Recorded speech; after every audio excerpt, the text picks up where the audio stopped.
Buenos dias und herzlich willkommen bei Gate 7, deinem Podcast über Fernweh und Fotografie.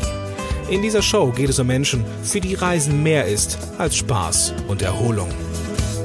Freue dich auf praktische Tipps und Tricks, wie du tief in fremde Kulturen eintauchst und lerne, deine Abenteuer in bewegenden Bildern festzuhalten, egal mit welcher Kamera. Bist du bereit? Dann los, lass uns abheben mit deinem Gastgeber, Kai Beermann.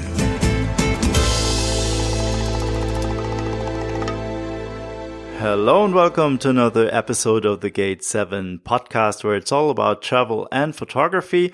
It's time for another episode in English, and my guest on today's show is Darran Roper. He is from England, currently lives in Reading.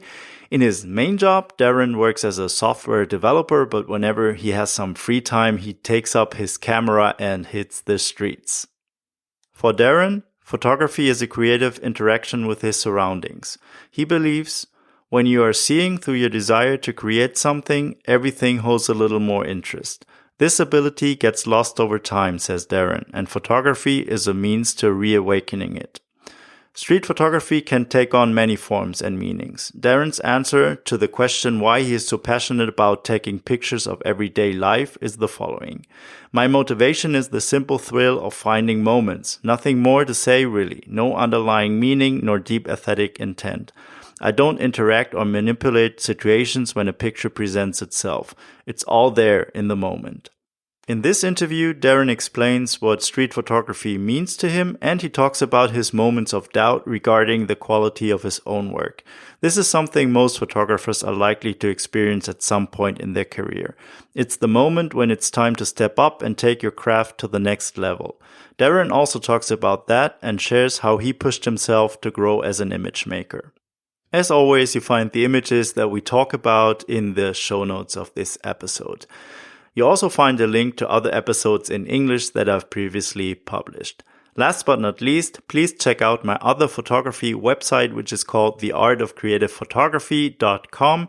It's a collection of over 300 interviews with photographers from all around the world from different genres of photography, street photography, portrait photography, photojournalism, you name it. And they all share their secrets how to make great images.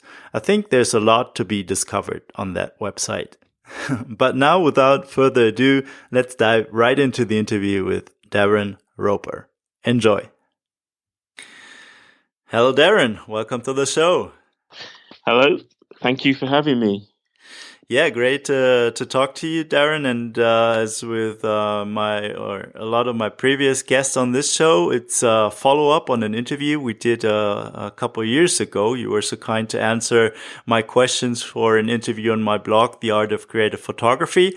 And now with this podcast, we have a chance to follow up. It's a pleasure. Yeah, the pleasure's all mine. Glad to be here. Darran, before we start talking about your street photography, please introduce yourself. Who are you? I'm Darran. I've been doing street photography since 2013, seriously. 2013, we all photograph all our lives, but 2013 was a changing point in mine. I don't get out as much as I would like, but yeah, all my photography has ended up being in that vein, and I'm more into it now than I was in 2013, and still really enjoying it, and still hopeful that one day I'll get a good picture. Well, you have taken a couple of good ones, at least the ones I saw on your portfolio online. They're great, and I think we all feel that we can still take a better one. That's what keeps us going. But you really have reached a very good level already. Yeah, I'm enjoying it, and I think we all go through the same thought processes. And I've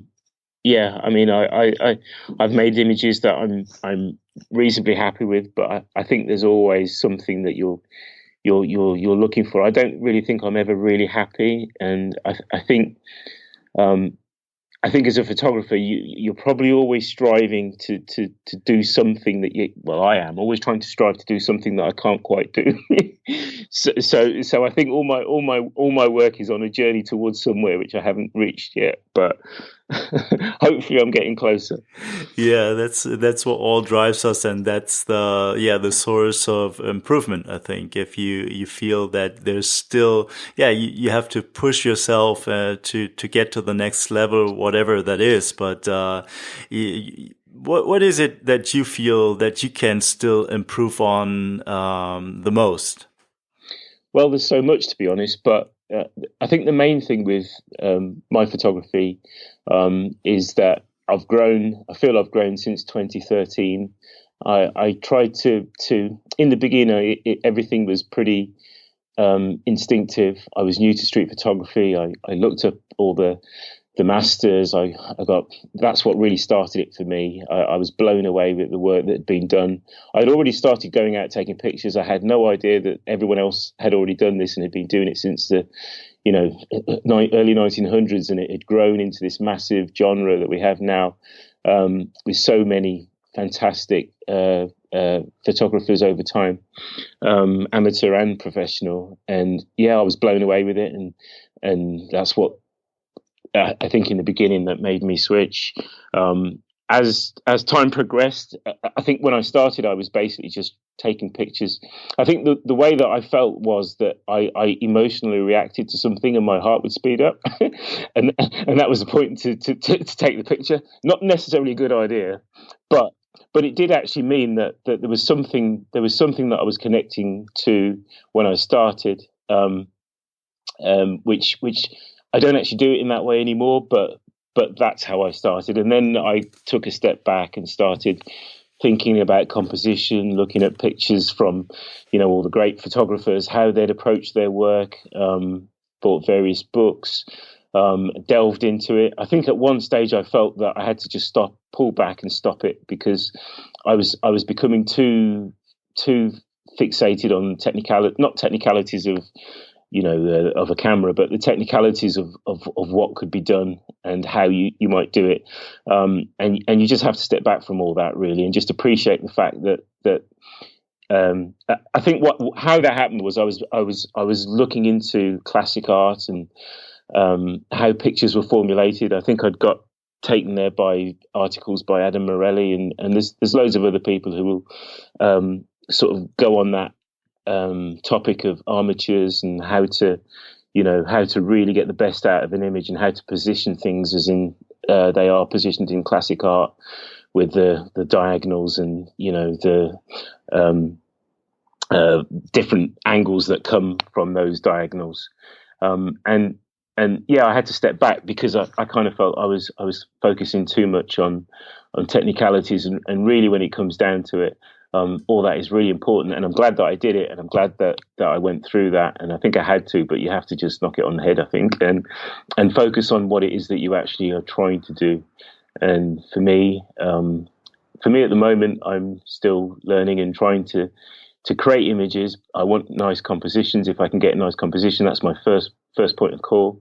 But I think I'm trying to move back to the beginning now, in a way whereby I feel, not that I feel that I've cracked the composition or anything, but I kind of feel that I want to start trying to get back to more subtleties of human nature, and not necessarily be thinking about the big picture, because that's probably what I do most of the time.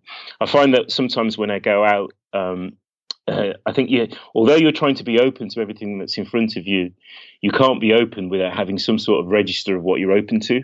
It's impossible. It's impossible. And for me, I have two strands. If I have a strand that says I'm going to start looking at people and their nature and their subtleties and the nuances of what they do, then those are the things you see. Or if you go out and you think, I want to just look at everything, which is what I do. I want to look at everything that I can see and just be pulled in by something from the noise. And that's because I really like to get a full picture of a full composition, not necessarily one thing. If I can get a full picture that isn't just one narrative or isn't just one subject, I'm really happy with that. So I think I'm going back more to. I will be from now. I think going back to trying to get more subtleties and back to focusing on people. I think. To be honest, it's all very easy to say that, but once you're out on the street, you're going to be taking pictures of things that move you. But I do think that there is, for me anyway, there is that distinctive. Okay, what am I doing today?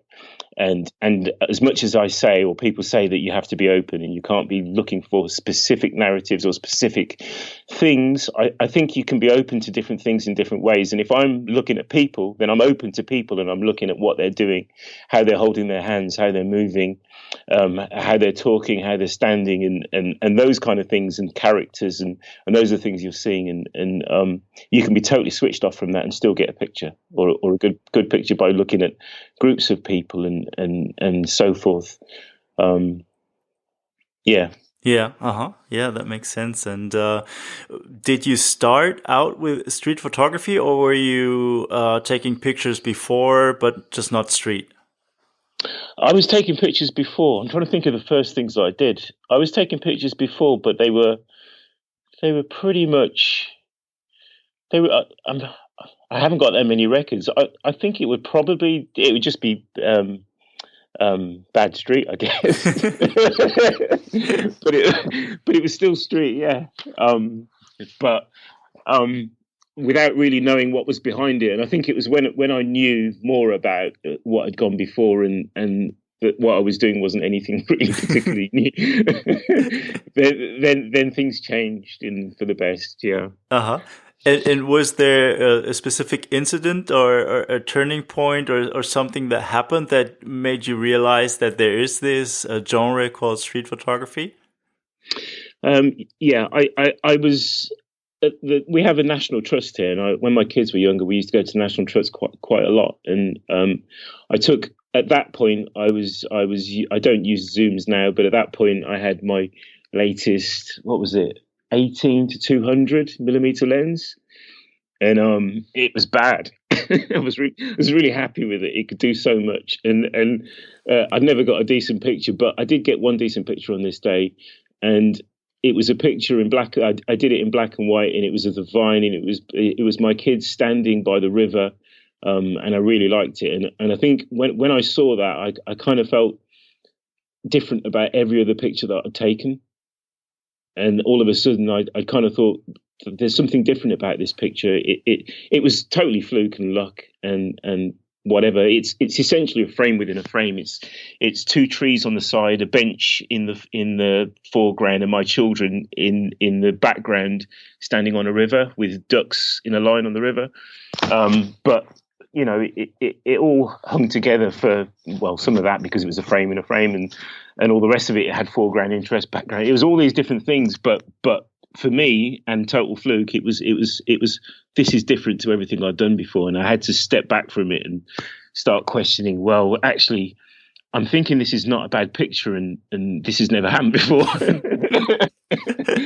and I think at that point I started to get into actually buy books, and I think I started off with you get these annuals of Life magazine, and you know, that went into getting books on improving your photography, which eventually led to Cartier-Bresson. That's when it all started, I think, as it does for so many people.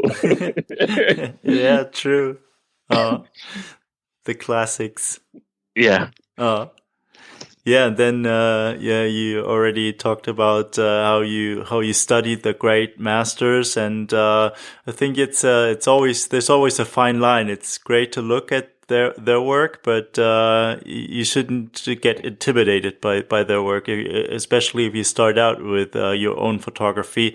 Don't take that as a reference, and then feel bad about your own photography, but just take whatever you can take away from them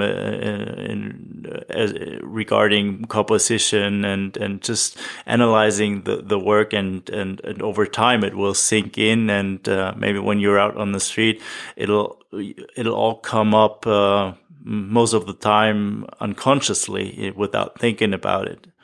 Yeah, I think you're right. I think that's the right way to approach it. Mm-hmm. Right. And how did it? How did your journey continue as a photographer? Or what does a typical day of shooting look like? You have a day job. It's obviously we don't make money from street photography, or at least it's very hard to make money from it. Unless every now and then you may sell a print, but it's not a job that can sustain you most of the time. You work as a software engineer, is that right? Yeah, that's right. Yeah, I work as a software engineer. I don't really get that many days out. That hasn't really changed. When I started, I tried to do it once a month, and once a month is the best I've ever done. I think. I mean, I think on average there might be months when I probably go out twice, but it's always bit back. But I don't do another 3 months or 2 months or something, because the weather's so bad here, and a lot of this are excuses. My main problem is that I live in a town, Reading. It's a small town. We have 2 high streets, and as an egg, I haven't cracked it. I don't feel that I've done anything worthwhile in my hometown, which is a big problem for me. It means that I can't pick up the camera on a sunny day and just go out 2 hours and come back. That's what I want to do, but I just haven't reached that point. So my days are pretty much planned in the calendar. I work out when I can go because my kids are at home and my wife's at home or not working, and then I go. I do once a month if I can, but that's only in the summer. Better than that, when I do have my week, it's a weekend usually, and I stay at a friend's house. I'll go on a Friday, and this is where it gets really bad, because what I should do is should go on a Friday and then go to bed at 10, but I go to my friend's house, we drink whiskey till 3 a.m. This is how every session that I do with photography starts. Yeah. I drink till 3 a.m. We smoke cigars, we drink, we talk about how crap life can be and how great it can be, and then I get up in the morning, usually around about 6, and then I go out and I'll do a full day. I'll try and do from 6 till maybe. I'm usually flagging around about 5, 6 o'clock, so I'll easily pull in 11, 12 hours, and then when I reach my cut-off point and I know it's finished, I'll either have something to eat or head back. I mean, I do have breakfast and drinks in between, but my breaks aren't. I don't really do anything else. I'm not really in that 12 hours. I'm not really spending 4 hours doing that and a number of hours doing other things. My everything that I do is photography in that time, and with the exception of travel and maybe an hour and a half to 2 hours of eating and drinking, it'll all be photography. Usually, I end up and I have a mad kind of, why am I here? What am I doing? I can't do this, all this sort of stuff, and my pictures aren't working. And then when something does work, or at least you feel, well, actually, I feel all right about that. That might have worked. Then things change a little bit, and I can relax. I feel that I have to take quite a few images before I'm feeling that I'm into a flow of things, which is difficult because the first thing that I want to do is not take pictures unless I really feel there's a picture.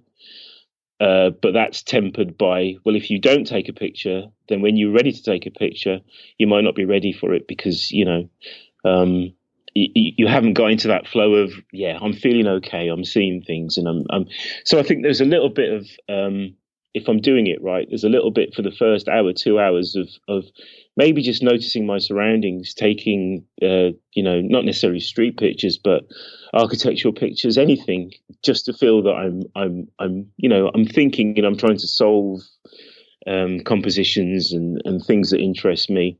And that leads into taking photos and to feel that I'm in the flow of doing what I'm doing for that day. Yeah. Yeah, that makes sense. It takes a while. Quite often, you just have to snap a few shots, and then after a while, you get into that flow, and you start noticing things, and your senses are getting sharper, and yeah. Definitely, yeah. Where does your friend live? Where do you go to take pictures? Well, luckily, my friend lives in Richmond. We're both from Birmingham. We both moved south around about the same time. So he lives on the edge of London, so it's West London. His nearest tube station's Hammersmith. So it's quite easy for me. I basically down to his, out to Hammersmith in the morning, and within sort of 30, 40 minutes, I'm in London. That's probably a bit more than that. It's probably about an hour with travelling on the bus and all the rest of it. But it's all quite quick. Oh, yeah. But London is a great place to shoot street. And but you mentioned that you are from a very small town, Reading. How many people live there? Oh, good question. I wish I had the real answer for that. I don't No, know. just an estimate. I don't know. I'd be guessing if I said I don't know. It would be millions, but I would think it'd be 1 million, 2 million, something like that. But that might be so wrong. I have no idea. It's the biggest town in the UK, and it's going for city status, but it hasn't got it yet. And as the thing with walking is that to do it in Reading, to do it the way that I do it in London, I would be walking around myself all the time. And that's the problem for me. So if I do Reading, it's for an hour or an hour and a half, because otherwise you're just walking around in the same circles, and it gets a little bit boring and a little bit monotonous. I think what I need to do is find projects for Reading, which I have quite a few ideas, which I've just not kicked off yet. But hopefully, at some point in the future, I will. Yeah, that can be a challenge. I actually thought it would be much smaller when you first said or mentioned it, that you find it hard to take pictures in your town or city. Yeah, then it's maybe more a question of finding something to shoot in your familiar surroundings, and that you can achieve through a project that makes a lot of sense, and find something that you can shoot and that gets you out more. Yeah, definitely. Yeah. Have you thought of a theme, or is it something that you're still pondering? Sorry, I've got a news flash. 162,700 population. Oh, okay. Not that small. That's a lot smaller than I thought. Yeah. Yeah. Sorry, what was your question? No, I was just asking if you ever already thought about a theme for your project, or is it something that's still up in the air and that you need some? I've got a few, to be honest. I don't want to give them all away, but I'll give one away. And one's going to involve a bit of a recce, and it almost ends up being a little bit more of, well, less street and more of a project-y kind of documentary thing, which doesn't matter because I'd still approach it in the same way. But there is that in Reading, it's very cosmopolitan. I'm from West Indian ethnicity. My parents, my mom's from Trinidad. My dad was from Jamaica. I'm myself from Birmingham, born and moved to Reading. But Reading has so many different cultures, not as much as London or Birmingham, but so many different cultures. And recently we've had a lot of influx from Europe as well. And then we've got this whole Brexit thing that's happening. And one of the things that I want to do, and I think one of the things that I will do, is I want to start going around to all the churches that are in Reading, and start having a look and see how the light works in them, and how, if at all, majestic they would be to photograph in, and then maybe approach the establishments and priests and vicars and start seeing how much access I could get, and do kind of like a cultural view of the city through the churches. that's the idea anyway. Wow, that sounds very ambitious. Yeah, maybe that's why I haven't started it yet. No, but great idea. Great idea. Go. Yeah. I'd love to see that project or that series. Yeah. Uh-huh. Yeah, well, talking about your approach, your style a little bit, you were so kind to send me a couple of your images beforehand. So I have them here now in front of me. And well, for all those listening that don't have a chance to look at them, I'll put them in the show notes to this episode. Well, we'll try to be as descriptive as possible, and well, just do some storytelling and while looking at your pictures and get kind of the story behind some of the pictures you picked. Okay. So let's start. Yeah, first of all, can you describe a little bit the scene, what's to be seen on that photo, and then yeah, just you fill us up on the details behind this shot. Okay.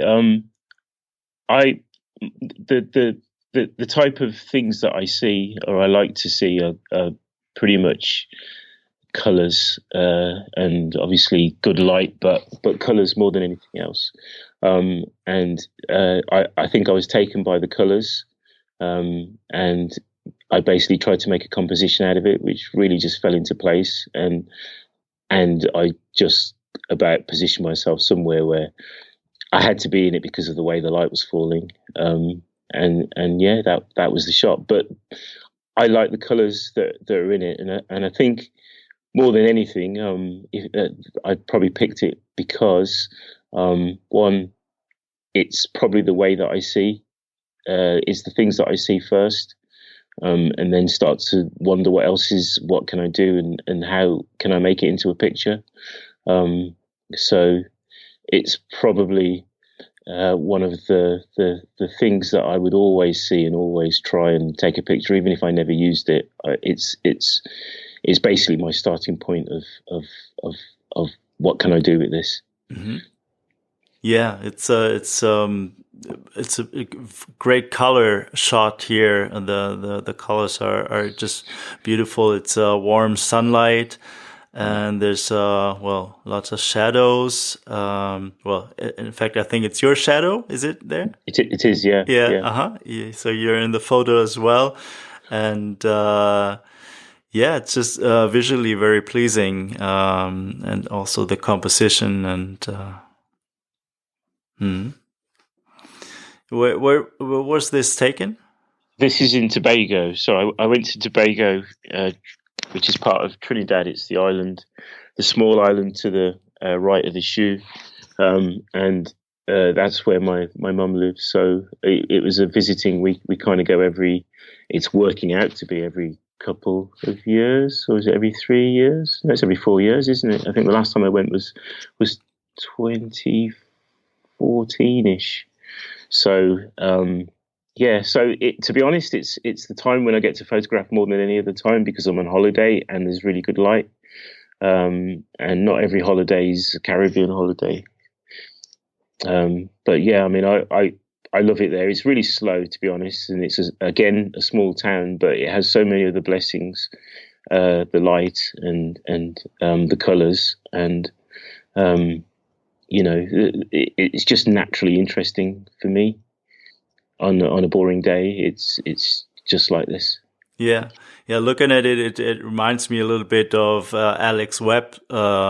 Here in his work, he's this great color photographer, and yeah, also shot a lot in the Caribbean, Cuba, and in that area. And yeah, these vibrant colors, they really remind me a little of his work.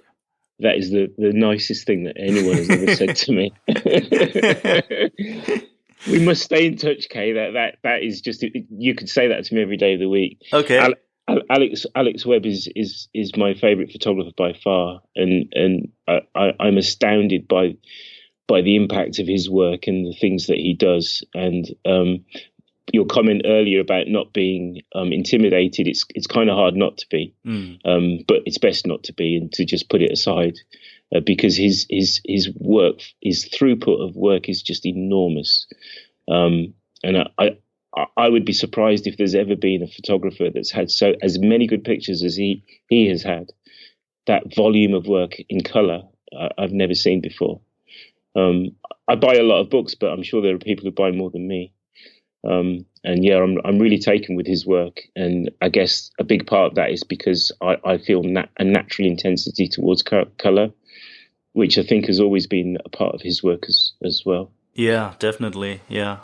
He's also one of my favorite photographers. It's just amazing the body of work he put together, and his work, how he, his color work and everything in it, composition and the use of color. It's phenomenal. Yeah, it really is.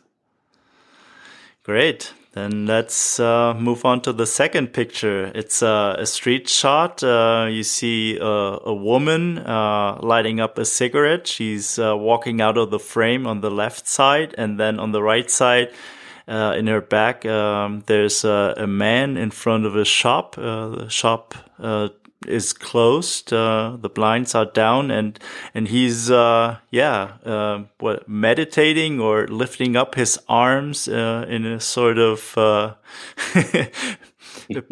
preaching gesture. Yeah, he's doing a kung fu kata. Right. Okay. So this was during I think it's 2015, and it's during the Chinese New Year, which is probably it wasn't that good actually this year. I did go this year. The weather wasn't great, and it wasn't actually as good as this year. 2015 was enormous. The whole of London was literally, you could walk anywhere and it was just people, no cars, no traffic. It was brilliant. And this was that time, and he was doing a kata with, I think there were about 3 of them doing kung fu katas, and I was taking pictures of them going through their kata. And I noticed to the right of me that this lady was walking into the frame, and she was trying to light a cigarette. She was really struggling, but she was walking at the same time. And she wouldn't stop walking, and she just kept on trying to light a cigarette. So I kind of stood back. Doesn't always work. Sometimes when you stand back, people still try and walk around you. Yeah. But I stood back, and luckily she came just in front. And I think I took 2 frames. I took a frame before she was in it, and I took this one. And yeah, it kind of, I don't use flash, but I want to start using flash, but it's not the sort of thing that you can anticipate anyway. I do use flash, sorry, but I don't take it out when I'm doing. I do take it out, but I don't use it. Get it right. I want to start introducing it into my work, but I haven't really successfully yet. And I always kind of felt that if she was kind of more lit, it would have been a different type of picture. It could have been, quite a strong picture if it was lit just right, but you can't anticipate that kind of thing. And I liked her gesture. I liked the way that she was holding a cigarette and her phone. And yeah, it's great timing. And her gesture, and then the gesture of the man in the background. It's a very, very interesting image to look at. And I tell you the weirdest thing. Right, and I don't want to make this sound really weird, but it will do a little bit. But I'd actually thought of that picture without the girl in it the night before, with the man with his hands in the air. So when this happened, it was my heart was going like really quick, and it was like, oh, I dreamt of this, and then she walked, and then I saw her, and it all came together. And it sounds really weird, but that's the God's honest truth. Well, okay. So you saw the man before? Yeah, I dreamt of I had this. It wasn't really him. It was just this sketch of someone with their hands in the air. It wasn't filled in color or anything. It was just someone with 2 hands in the air. And I woke up thinking about that pose that on that day. Yeah. Yeah, but that's something that we talked about before, or in the beginning of this interview, that sometimes you accumulate things or visions or something you've seen somewhere that you pull up unconsciously on the street. Then in a moment like that, you just notice it, and then it comes together. It falls into place. It's reinforced by what's happened. Yeah. what something that you have experienced. And yeah, definitely, it's almost like a, what would you call it, a it's a point of reference, but Yeah. Right. Yeah. it's like an inspiration that comes from somewhere, I guess. Yeah. And then you got lucky, and this girl walked by as well. Yeah. So have you spotted her, or were you about to take a picture of the man, and then out of the corner of your eye you saw that she was approaching the scene? Yeah, I was. There were three other guys, and they were all in varying positions, and I was taking long pictures of them. So there's another guy that's in front of this woman as she's walking, but you can't see him. So they're all doing this kata at different stages, and I would have been standing to the right of this man, or his left, but my right facing him. And at that point, as I'm standing, I notice that she's walking into the frame. So then I walk backwards to this point. Yeah. Yeah, I really like that shot. Great one. Okay, then the third and last one. It's a very graphic picture, and it's well, maybe you can describe what you see on that. This is in Marseille, and it's one of the things that I started to do last year, was actually take trips and go and photograph instead of going to London. It was suggested by my friend as well, and I don't know if that was a kind of you need to get off my couch a bit and find other ways of doing this. But it was suggested by him, and I started doing it last year in 2017. So last year was a really nice year for me, because I did Marseille, I did Naples. I was lucky enough to go and visit my mom as well.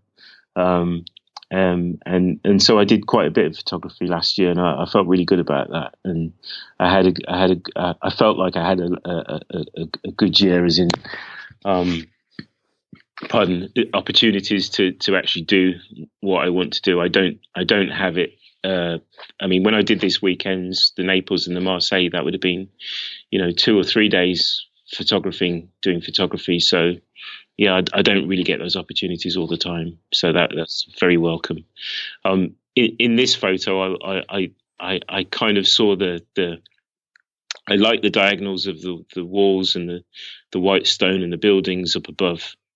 And that was my hook, really. And I was just trying to make a picture out of the people passing, and this form just came from that. And I was a bit lucky with. It looks as though everyone's wearing black, and obviously the shadows are black. Yeah, it does. Yeah, but I think they are actually just wearing black. I think the people that are up on the upper right might just have dark colours on, but the way that it came out worked for me, and I was kind of happy-ish with it. It does have a kind of a flat look to it, but to me, I did kind of like the flow of the people always walking, and but it is a little flat. It is flat, but on the other hand, there's you have this building in the back, then the wall, and then the people walking up this this path that leads by the wall. It's they walk upwards a little bit, but the inclination of this path is very gradual. Mm-hmm. And through that you have this layer. You have the people, then the wall, and then behind this building, and it's all very if you look at the structure of the wall, the stones, and it's kind of repeated in the pattern of the building behind the windows, and it's all very, very even. Yeah. Nice picture. Thank you. I love it. Well, some great examples of your work. Darran, where can people find more of your images on the internet? Well, my website, I probably put more pictures on my website as I do things. I don't really put everything up because it's not really fair. But I do put things up that I think, yeah, that kind of works with my website, and it kind of, fits into a category. I've kind of like in my mind categorized it out, and there's work. There's probably more work there. I'm on Flickr. I don't upload to Flickr a lot at the moment. And I'm kind of on Instagram, but I'm not really uploading there. So really, it's my website and Flickr would be the main places, really. Mm-hmm. Okay. Yeah, I also put links to the sites in the show notes. And Darran, one thing I'd like to ask you is in the interview we did before on my blog, I asked you for your favorite inspirational quote about photography, and you answered with a quote from Walker Evans, and it says, "The matter of art in photography may come down to this. It is the capture and projection of the delights of seeing. It is the defining of observation full and felt." It's a great quote. Can you elaborate a little bit on why you chose this one? I think there's when you're trying to feel what you're seeing and clearly see what's happening around you and get something from it. For me, that kind of describes that connection between when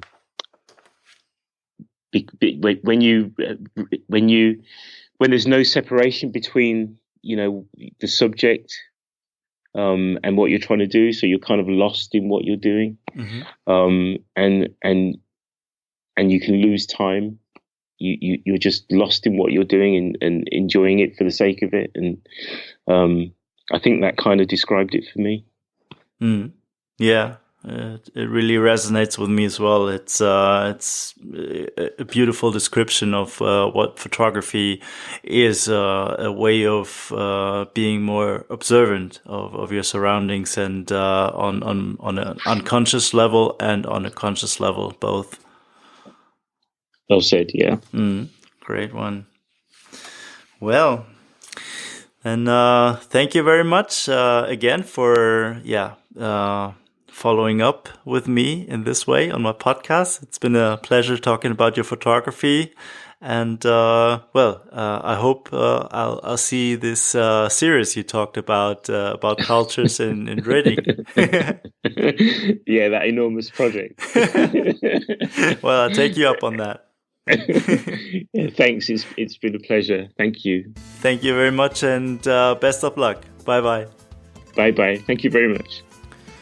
Well, this was my interview with Darran Roper, street photographer from Reading, England. If you enjoyed this conversation, please make sure to check out Darran's work on his website, darranroper.com, and also have a look at my other photography website, which is called theartofcreativephotography.com. Thank you very much for listening, and until next time, bye-bye.